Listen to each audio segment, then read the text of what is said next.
D5 Render versus Blender. Real-time visualization of full creative control. So whether you're rendering architectural spaces or building complex animations, your choice of software can shape both your workflow and your results. These two are the standout tools in the visualization space. So D5 focuses more on real-time photorealistic rendering for architectural and interior design, while Blender offers a complete 3D suite for modeling, sculpting, VFX, animation, and rendering. So let's go ahead and compare how these are in purpose and power. So now let's start off with Render.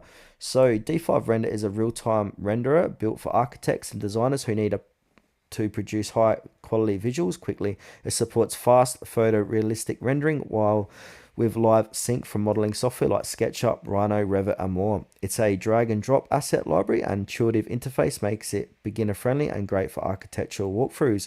Pros: real-time photorealistic rendering, easy to use with minimal learning curve, live sync with popular CAD BIM tools, massive built-in asset and material library. Drawbacks: limited modeling and animation tools, Windows only, and primarily for architects or architecture, not suited for film or game development. Next we got is Blender. So this is a free open source 3D creation suite used in industries from game development to film. It supports everything from modeling, texturing, rigging, sculpting, animation, VFX to advanced rendering using its powerful cycles and EV engines. While not focused on architecture, it's incredibly flexible and expandable through plugins and scripting.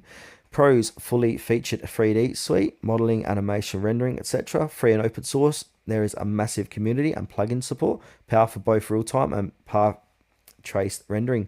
Cons: steeper learning curve, architectural workflow not as smooth out of the box, real-time running not as fast or tailored as D5's for ArcViz. Final verdict: choose D5 Renderer if you're an architect or designer focused on quick, higher quality real-time visualizations, or go with Blender if you want a complete 3D toolkit for animation, modeling, and VFX, even if it means more setup and learning.